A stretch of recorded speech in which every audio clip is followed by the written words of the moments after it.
Hello everyone and welcome. In this video I'll be sharing my thoughts on the season 4 premiere of Fear the Walking Dead What's Your Story. There will be full spoilers for the entire episode throughout this review, so please don't watch any further if that will be an issue. So anyway, without further ado, let's begin. Welcome everyone to the new season of Fear the Walking Dead, this time without all your favourite characters from Fear the Walking Dead. Yippee! Okay, sarcastic opening aside, although I'll admit I was chomping at the bit to see Nick, Alicia and the gang introduced a lot sooner than they were this episode, I can't deny that this was a very enjoyable watch. I found all the new characters to be interesting, the dialogue wasn't full of cliches, and the ending left me wanting more. So as a season opener, I would say that that's job done.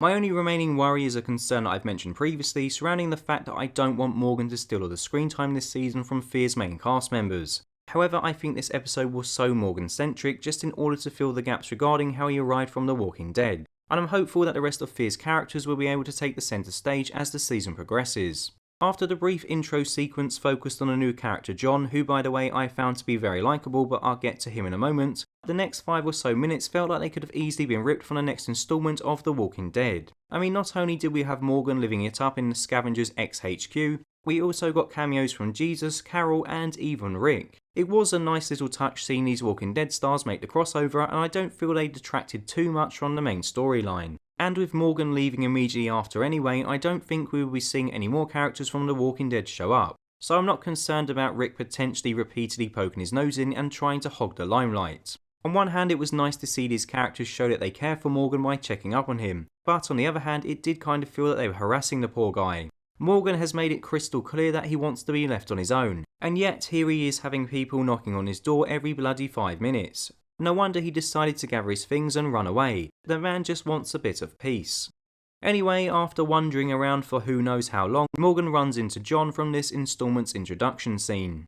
I have to admit I've stayed away from a lot of Fear's promo material running up to its return, but I have seen gifs and images of this character on Twitter with the words "the gunslinger" plastered all over his body. Due to this, I thought that John would be some kind of villain. I was getting a very The Man in Black vibe from Westworld when I saw his character, so cue my surprise then when he actually turned out to be this lonely, lovable old cowboy. He immediately offered Morgan shelter and food, and I got a sense straight away that he's a genuine guy who just wants to find his partner.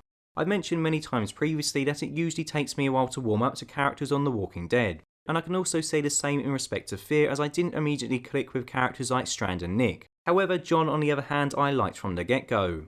In fact, I ended up liking him more and more as this installment progressed. Even though Morgan had bailed on him in the middle of the night, he still turned up in his time of need when he was being held at gunpoint. Yes, okay, it did take another new character out to then save them, but it was commendable that he would put his life on the line for his new friend.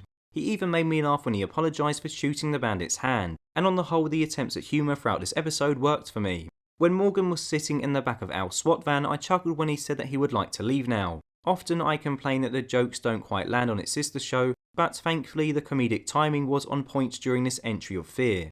I've just mentioned Al, another new character, so let's quickly have a look at her. At first I'll admit I thought she was a bit of an oddball due to identifying herself as a journalist, when as Morgan put it, there are no news stations anymore. However, the more I thought about this, the more I realised that it doesn't actually matter.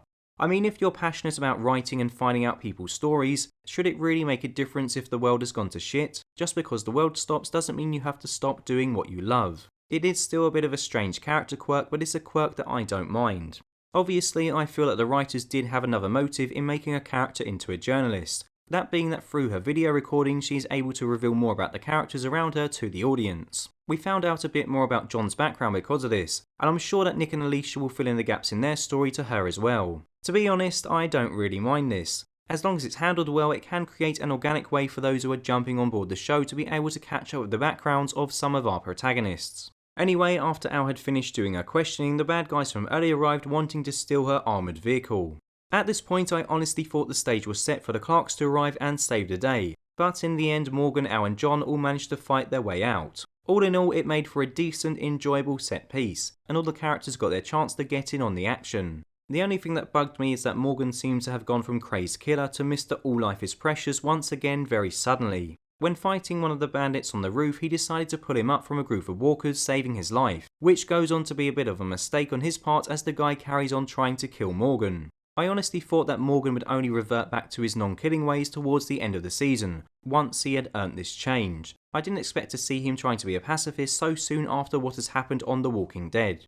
I guess maybe after the war he is just so tired of killing, but it did feel a bit weird seeing the season finale of The Walking Dead in which he was slicing people's throats open, to him now trying to save people. I just didn't think this change would come around so soon. And honestly, I feel there's situations whereby you should perhaps save people and also situations where you shouldn't. This example should have fallen into the latter option. To help break it down a bit more, in my opinion, Morgan shouldn't have killed the prisoners during episode 15 of this season's The Walking Dead, because they were helping and weren't a threat, but he still killed them. This guy hanging from the roof, however, had just tried to kill Morgan and his travelling buddies, so Morgan, just use your damn brain and don't save him. It reminded me when he spared the Wolves leader Owen after he had held him at gunpoint. Morgan seems to keep going from wanting to kill everyone to wanting to harm no one at all. There's no in-between with him, and I feel like the in-between is what really makes the most sense. Moving on, not an awful lot else happened after this point. Morgan gave a bit more information to Al about his background before trying to leave once again. Whilst hobbling along with his injured leg, he spotted a walker in the distance and said that he had to be sure. I'm not really entirely sure myself what this was about. I mean, from the back the walker did look a bit like the saviour Jared, but I don't know why Morgan would think his corpse would be so far out from Atlanta. But then again, this is a guy who has haunting visions of dead people, so I guess it doesn't really have to make sense. The final sequence welcomed back Alicia, who was lying on the floor seemingly needing help, except this was all an act a la Carol, resulting in Morgan and co being held up by Alicia, Strand, Nick and Luciana.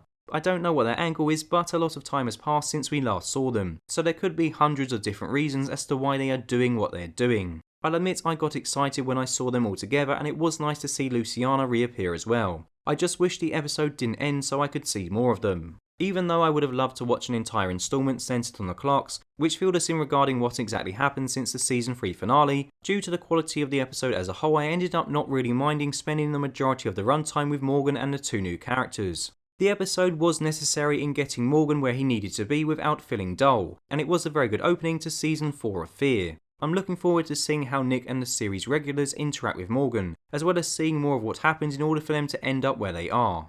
I have expressed my concerns regarding the Morgan crossover before the start of this season, but if Fear can carry on like this, then we should be in for a very decent new story arc. Overall, I like this episode a lot, and I'm glad that Fear has carried on its good form from last season with this premiere. The next instalment can't come around soon enough. So there you have it everyone, there's my first review of this season's Fear the Walking Dead. As always, please let me know your thoughts below. Did you enjoy this episode or were you not too keen on it? As always, a big thank you for watching, and until next time, goodbye.